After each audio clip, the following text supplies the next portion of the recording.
कुमार कुंदन, देखिए आज की जो बैठक थी वो अहम बैठक थी और इसमें जो बातें निकलकर सामने आई हैं वो आप बता भी रहे हैं, लेकिन ये व्यवस्था बनाई जाएगी कि हर व्यक्ति जो वहां पहुंच रहा है, राम भक्त, वो ये सुनिश्चित कर सके कि वो जो चंदा दे रहा है, वो जो चढ़ावा दे रहा है, वो सही हाथों में जा रहा है। उसकी एक प्रक्रिया होगी। ये प्रक्रिया कब तक फुल प्रूफ बना ली जाएगी? क्योंकि जांच हो उसका इंतजार किया जाएगा या उसकी प्रक्रिया अभी शुरू हो जाएगी? नहीं, बिल्कुल अभी शुरू की जाएगी। वो ASPS वाली बात है, जितनी जल्दी हो सके उस प्रक्रिया को अंतिम जामा पहनाया जाएगा और बाकायदा उसके लिए एक एग्जीक्यूटिव बॉडी का भी निर्माण करने की बात है। और कृष्ण मोहन जी को इस बात के लिए अधिकृत किया गया है कि आप अपनी मर्जी से उन ऐसे लोगों का चुनाव कर सकते हैं जो प्रोफेशनल हो और इस चीज़ को पूरी तरीके से एक अच्छे तरीके से अंजाम दे सके। तो निश्चित रूप से इस तरह की बात जो हम लोग कर रहे हैं उसमें हम ये देखेंगे कि अगले 1 से 2 दिन में या 2 से 3 दिनों में ही हम एक सिस्टम को देखेंगे, एक SOPs देखेंगे जिसके तहत तमाम तरह की प्रक्रिया को फॉलो किया जाएगा, या फिर एक तरह से कह सकते हैं कि नई प्रक्रिया जिसकी आने की बात हो रही है वो बहुत जल्द देखने को मिलेगी। हालांकि मैं सुमेरा एक बात और बताना चाहूँगा, जिस SOPs की बात की जा रही है, जिस प्रोफेशनलिज्म की बात की जा रही है, वो पहले से ही बनी हुई है। वो अलग बात है कि उसका उस तरीके से अनुपालन नहीं हो रहा था। लेकिन अब जो बात निकलकर सामने आ रही है, जैसे कि मान लीजिए कि कोई काउंटिंग करने जा रहा है पैसों की, तो उसके लिए अलग से ड्रेस, वो अपने पास मोबाइल नहीं रखेगा, वो अपने पास जेब वाला कोई कपड़ा पहन के नहीं जाएगा। तो इस तरह के तमाम ऐसी चीज़ें हैं जिसका अब एक तरीके से आप देखेंगे अनुपालन होते हुए दिखेगा। दूसरी तरीके से अगर कोई बड़ा दान देता है तो अगर वो रसीद देता है तो उसके मोबाइल पे सख्ती से कराया जाएगा। लेकिन गोविंद गिरी जी ने क्या कहा इस बैठक के बाद, खासतौर पर चंपत राय के इस्तीफे को लेकर, वो सुनिए।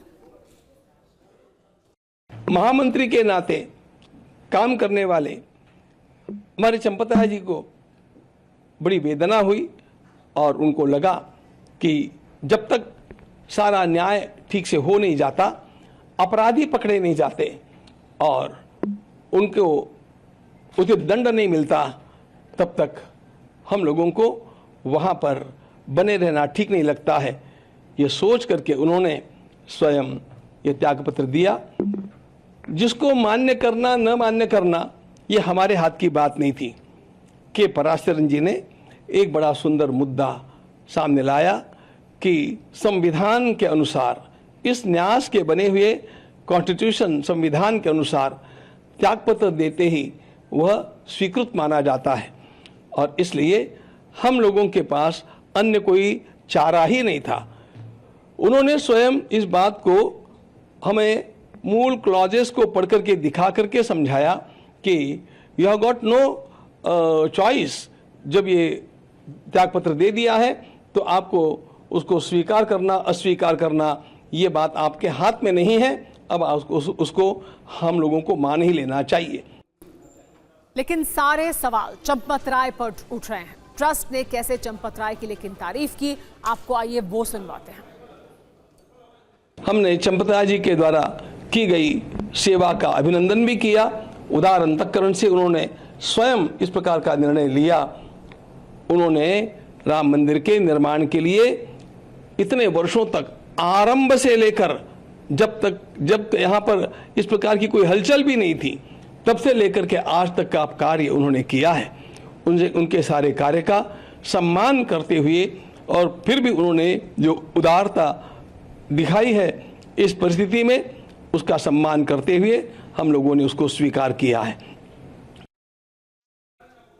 चंपत राय कार सेवकपुरम में मौजूद हैं, किसी से नहीं मिल रहे हैं चंपत राय, लेकिन चंपत राय को लेकर इस्तीफा तो स्वीकार कर लिया गया, उसकी प्रक्रिया भी ये बता दिया गया कि जो संविधान है ट्रस्ट का वही ये कहता है कि जैसे ही इस्तीफा देंगे वो स्वीकार्य हो जाता है। यानी अब आज की बैठक में उस पर चर्चा करने का कोई मुद्दा नहीं था। ये जब बताया गया उसके बाद वो इस्तीफा स्वीकार्य तो पहले ही हो चुका था, यानी जब इस्तीफा दिया गया था। लेकिन तारीफ की गई है, चंपत राय के काम की तारीफ की गई है। ये कहा गया है कि चंपत राय आहत हुए, जिस तरह के आरोप लग रहे थे, और इसकी वजह से उन्होंने इस्तीफा दिया है। यानी दूध का दूध पानी का पानी होने तक वो अपने आप को अलग कर रहे हैं। हमारे साथ जितेंद्र लेकिन लगातार जुड़े हुए हैं। जितेंद्र, आज की बैठक के बाद जब गोविंद देव गिरी जी ने बयान दिया तो उन्होंने कहा कि आहत थे चंपत राय, इस वजह से उन्होंने इस्तीफा दिया और उन्होंने जो काम किया उसकी सराहना भी की गई इस बैठक में। लेकिन जो लोगों के मन में सवाल हैं, जो सवाल उठते रहे हैं, उन्होंने अपनी जिम्मेदारियों का किस तरह से अभी तक जो जांच हुई है उसमें किस तरह के सवाल चंपत राय और उनके आसपास उठे हैं जो इससे बिल्कुल अलग दिखाई देते हैं? जितेंद्र।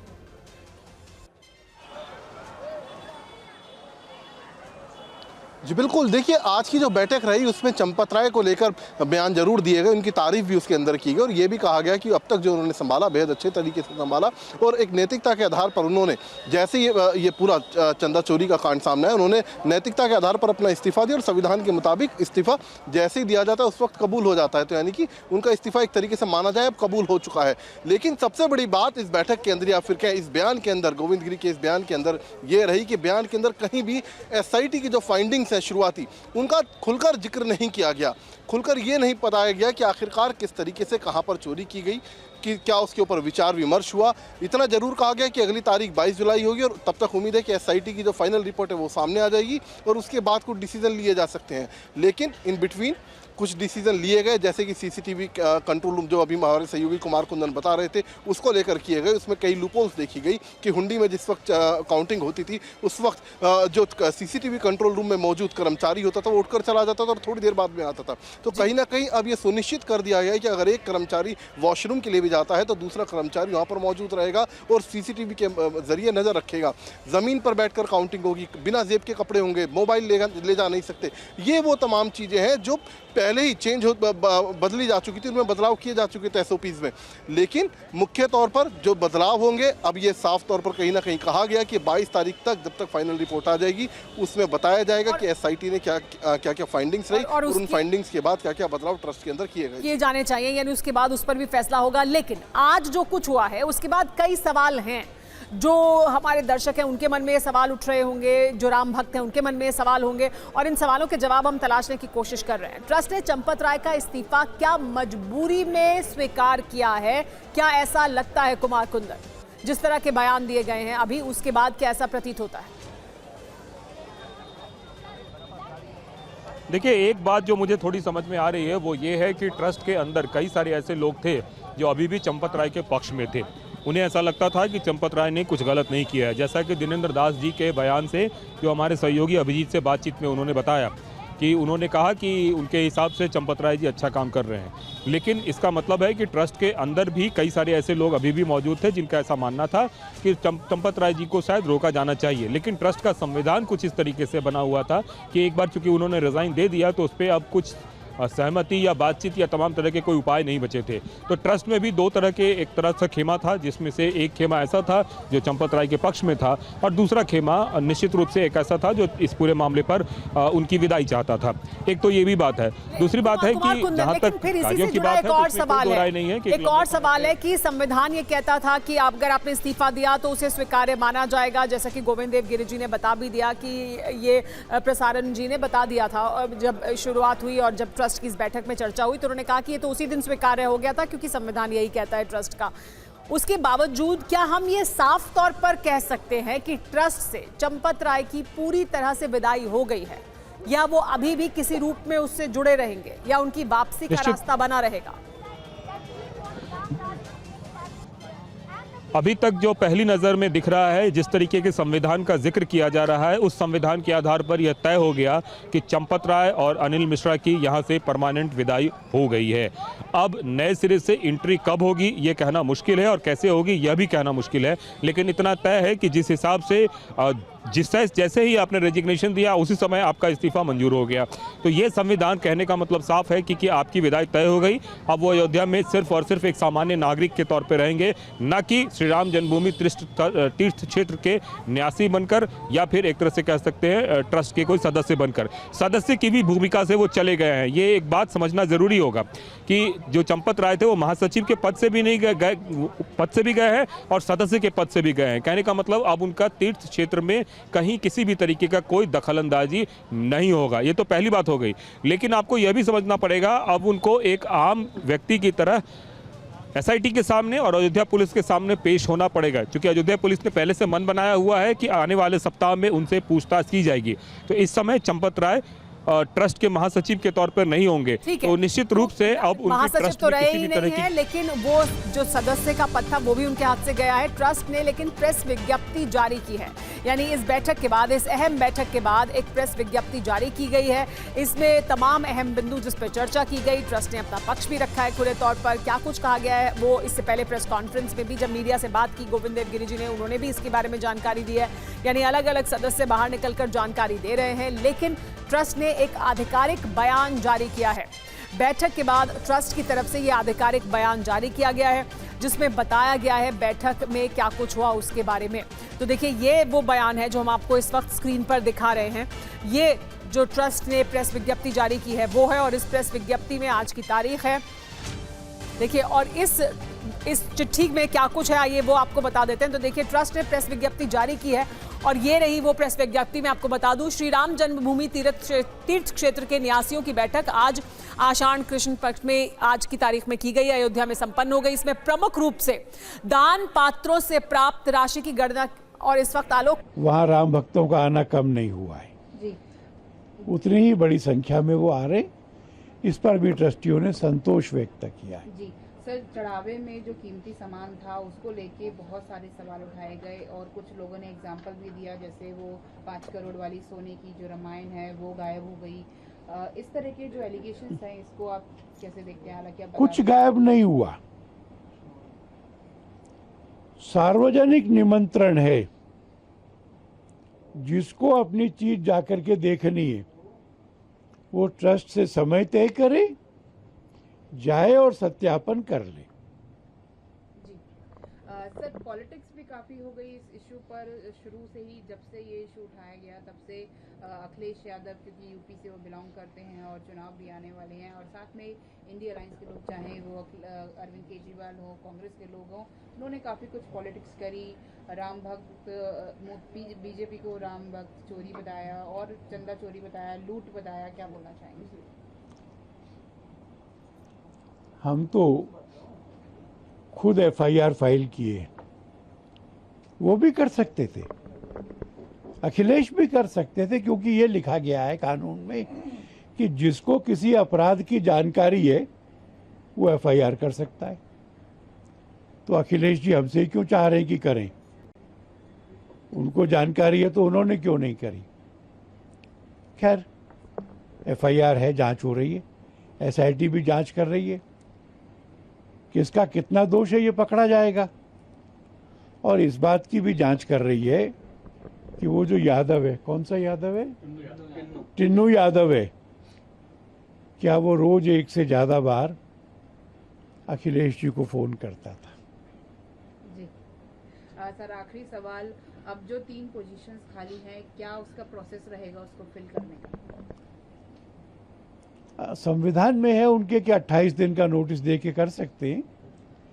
अब ट्रस्टी जैसा सोचेंगे करेंगे।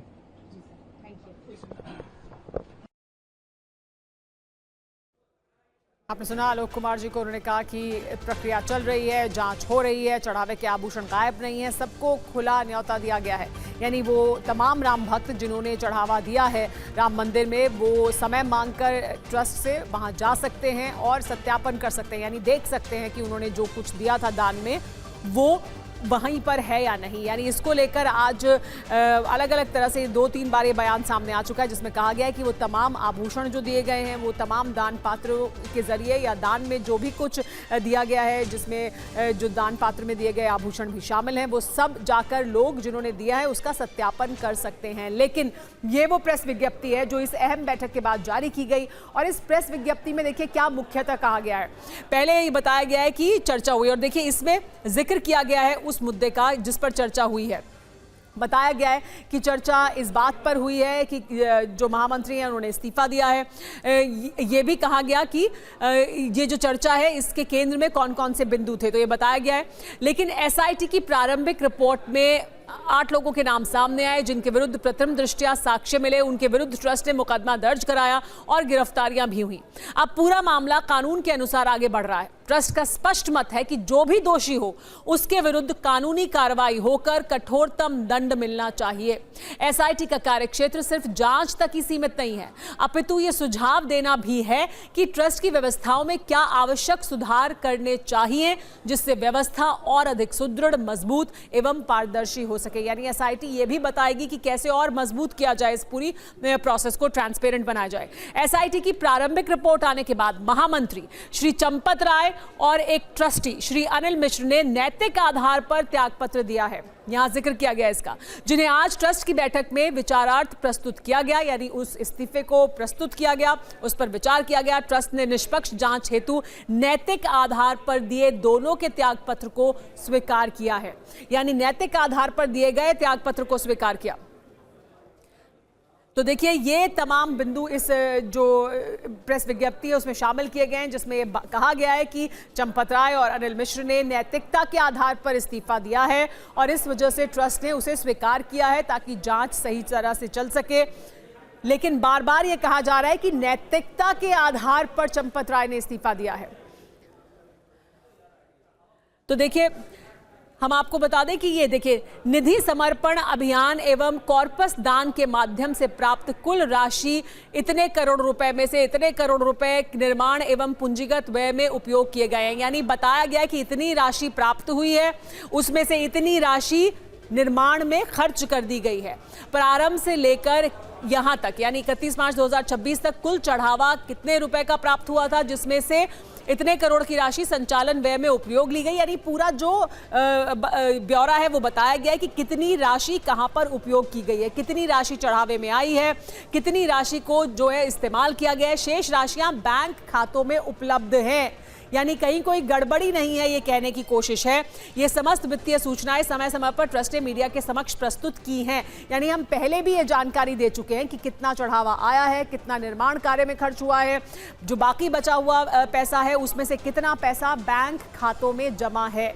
यानी पूरा लेखा जोखा जो भी चंदा आया उसका दिया गया है, बताया गया है। ये जो पैराग्राफ है इस प्रेस विज्ञप्ति का उसमें ये जानकारी दी गई है कि कितना पैसा इकट्ठा हुआ था, कितना पैसा आया और कितना पैसा बैंक खाते में अभी भी उपलब्ध है। यानी एक तरह से जो अनियमितताएं हुई उसको लेकर ये स्पष्टीकरण है। चढ़ावे की राशि की गणना प्रक्रिया में अनियमितता से न्यासी गण आहत एवं चिंतित हैं और इस दुर्भाग्यकारी प्रकरण पर गंभीर खेद व्यक्त करते हैं।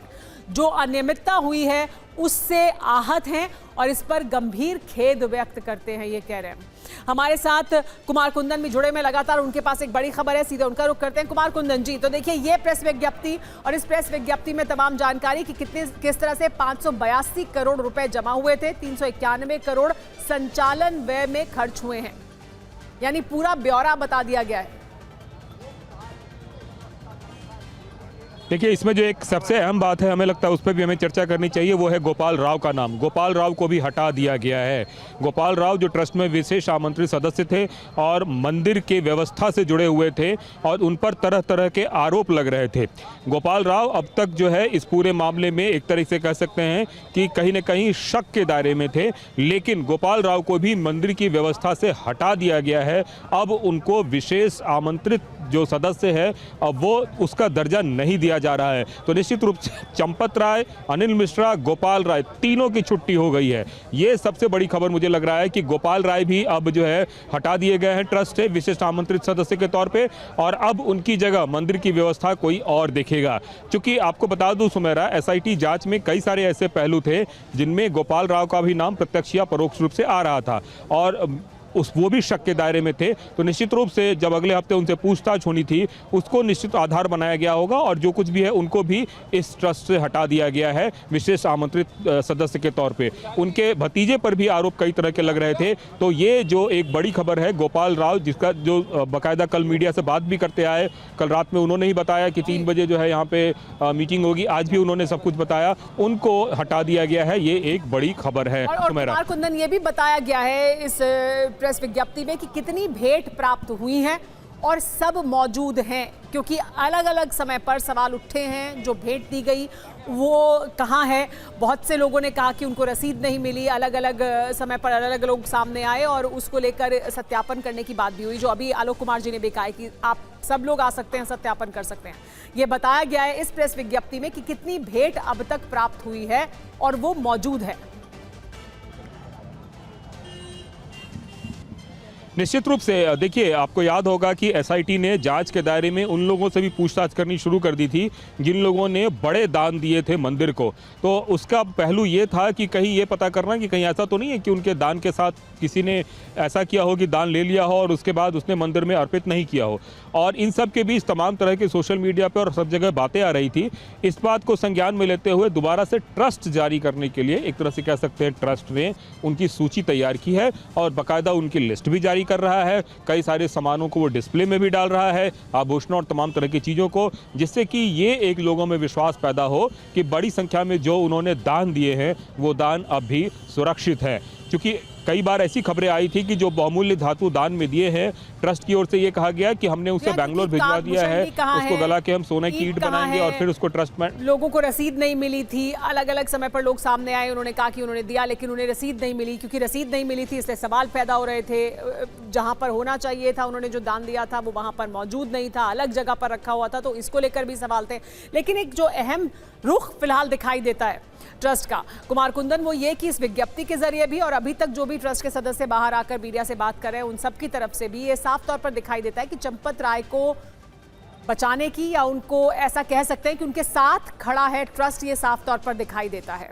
ये कहने की बार बार कोशिश है कि उनकी कोई गलती नहीं है, उन्होंने जो किया वो उन्होंने लोगों पर विश्वास करके किया और उन्होंने जो अभी किया है वो भी नैतिकता के आधार पर किया है। तो फिलहाल चंपत राय पर दोष लगाना सही नहीं है। जब ट्रस्ट ये कहता है तो एक तरह से क्लीन चिट देता है चंपत राय को। निश्चित रूप से ट्रस्ट के अंदर ही बाकायदा कुछ लोग ऐसे हैं जो ट्रस्टी हैं जो ये मानते हैं कि चंपत राय निर्दोष हैं। और बाकायदा दिनेंद्र दास जी ने कैमरे पे इस बात को कहा कि मेरी राय में चंपत राय के ऊपर उंगली उठाना गलत है। लेकिन सवाल ये उठता है कि बिना जांच पूरा हुए आप कैसे किसी को गलत या सही ठहरा सकते हैं? आपको इंतजार करना चाहिए। और मर्यादा और नैतिकता का तकाजा अगर ये कहता है कि भगवान राम मर्यादा के प्रतिमूर्ति थे, तो उनके सेवक को भी उस मर्यादा का पालन करना चाहिए था। और बजाय इसके कि एसआईटी जांच का हम इंतजार करें, पहले ही हम क्लीन चिट दे रहे हैं। यह बताता है कि आप उस मानसिकता से ग्रसित हैं कि चंपत राय में इनमें किसी भी तरह की कोई परेशानी नहीं है और उन पर दोषारोपण करना गलत है। और ये बड़ा सवाल है। ये साफ तौर पर दिखाई देता है ट्रस्ट के बयान में कि वो पहले ही, वो एक तरफ ये कह रहे हैं कि हम एसआईटी जांच का इंतजार करेंगे और जांच में जो भी दोषी हो, चाहे वो छोटा व्यक्ति हो चाहे वो बड़ा व्यक्ति हो, उसको अगर दोषी है तो सजा मिलनी चाहिए। एक तरफ वो ये कहते हैं, वहीं दूसरी तरफ बचाव भी करते हुए साफ तौर पर दिखाई देते हैं, क्लीन चिट देते हुए दिखाई देते हैं। तो ये अपने आप में विरोधाभास है। लेकिन कृष्ण मोहन जी, जिन्हें अब जिम्मेदारी दी गई है, जिम्मेदारी पर गोविंद देवगिरी ने उनको जो दी गई उसको लेकर क्या कहा, आप सुनिए। अगली व्यवस्थाओं के लिए हम लोग कटिबद्ध हैं और इन व्यवस्थाओं का दायित्व महामंत्री, अंतरिम महामंत्री के रूप में मेरे साथ विराजमान श्रीमान कृष्ण मोहन जी को सौंपा गया है। वे अपने साथ कुछ साथियों को स्वयं चुन करके और उनके साथ मिलकर के इस काम का निष्पादन करेंगे और उनका ज्ञान और उनकी पार्श्वभूमि और उनका स्वच्छ दृष्टिकोण, इसको देखते हुए हमारा विश्वास है कि वे इन सारे कामों को अत्यंत कुशलता के साथ संपादित करके रहेंगे। और चढ़ावा चोरी पर गोविंद देवगिरी जी ने क्या कहा वो भी सुनिए। हमें कहा जाता है कि वहां पर केवल दान पात्रों में चोरी नहीं हुई, तो अनेक अच्छे अच्छे पदार्थ जो दिए गए, अनेक वस्तुएं जो प्रदान की गई, वे भी कहां गुल हो गई, वे कहां चली गई। उन सारी वस्तुओं का रजिस्टर हम लोगों ने आपके सामने आपको दिखाने के लिए लाया है। हम आपको दिखाएंगे और वे सारी वस्तुएं जिनका वर्णन आता है, वो रामायण की पुस्तक कहाँ है और वो हमारे काकभूषुंडी जी महाराज कहाँ हैं, वो गले का हार कहाँ है और वो पादुकाएं कहाँ है, इन सब को हम आज आपके सामने यहाँ पर रख करके दिखाने वाले हैं। और उसके साथ साथ ये भी बतलाना चाहते हैं कि इस प्रकार की 2800 वस्तुओं का रजिस्टर हम लोगों के पास उपलब्ध है और वे सारी वस्तुएं सुरक्षित हैं। ये 5 तो जिनकी चर्चा चली है वो आपको नमूने के लिए रूप में दिखाने के लिए हम लाए हैं, अभी आपको दिखाएंगे। लेकिन इन सब बातों को दृष्टिगत रखते हुए हम अब आगे जो काम करने वाले हैं वह काम इस प्रकार का होगा कि कहीं पर भी किसी को 1% भी कहीं दोष निकालने की क्षमता न रहे। इतना शुद्ध काम करके दिखाने के लिए हमारा यह न्यास अब कटिबद्ध है और इसके लिए कुछ विशेष अधिकारियों की नियुक्ति करने हेतु भी हम लोगों ने एक छोटी समिति गठित की है और उस प्रकार से इस काम को आगे बढ़ाते रहेंगे। फिर ट्रस्ट की बैठक के बाद ट्रस्ट के सदस्य दिनेंद्र दास से TV9 भारतवर्ष संवाददाता अभिजीत ठाकुर ने खास बातचीत की है। आप भी सुनिए, आप भी जानिए कि अंदर बैठक में क्या कुछ हुआ, उन्होंने क्या बताया TV9 भारतवर्ष को। ट्रस्टी दिनेंद्र दास महाराज मौजूद हैं, बैठक से अभी पहुंचे हैं बातचीत करने के लिए TV9 भारतवर्ष से। महाराज जी, बैठक में क्या क्या फैसले हुए, आप एक लाइन में बता दीजिए। सर, शुरुआत कहां से हुई और क्या क्या चीजें बात हुई? वो हमारे सदस्यों की तरफ से सब संतुष्ट थे, लेकिन समाज में जो गलती बनाए वो मान लिए और इस्तीफा स्वीकार हो गया।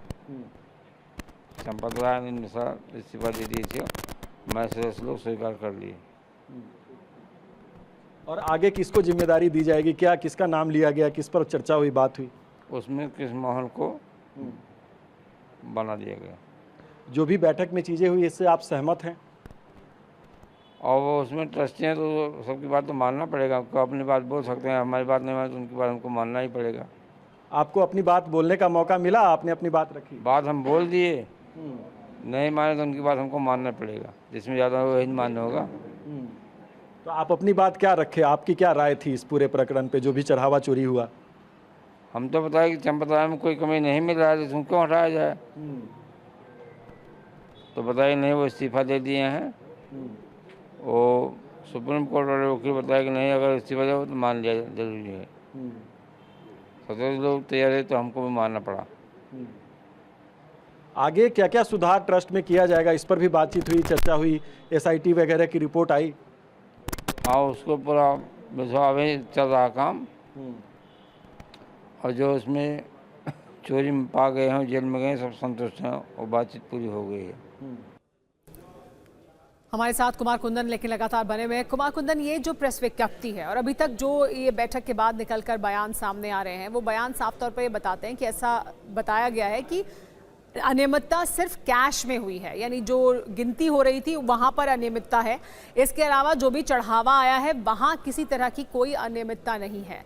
ये तमाम बिंदु अभी जो ट्रस्ट की तरफ से सामने रखे गए हैं, वो जांच जारी होने के बावजूद, जांच पूरी ना होने के बावजूद ये बताया गया है कि दरअसल देखिए ये हो रहा था, इतना पैसा आया, इतना खर्च हुआ और छोटी मोटी अनियमितता है। क्या ये दर्शाने की कोशिश है कि छोटी मोटी पैसे की अनियमितता कुछ की गई है कुछ लोगों द्वारा?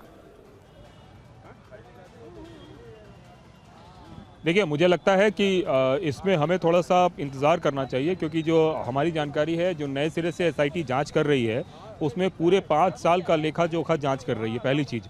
दूसरी चीज़, ज़मीन की भी कई सारी ऐसी प्रॉपर्टी है जो SIT के दायरे में है।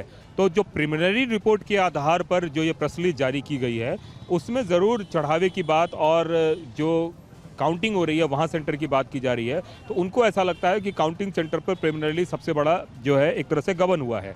लेकिन उससे इतर भी कई सारी बातें हैं जिन बातों का जिक्र है, और उन बातों के आधार पर ही, चाहे वो चंपत राय हो, चाहे अनिल मिश्रा जी हो या फिर गोविंद राव हो, उनकी छुट्टी हुई है। तो यह समझना ज़रूरी होगा कि इन तीनों पर और किस किस तरह के आरोप है।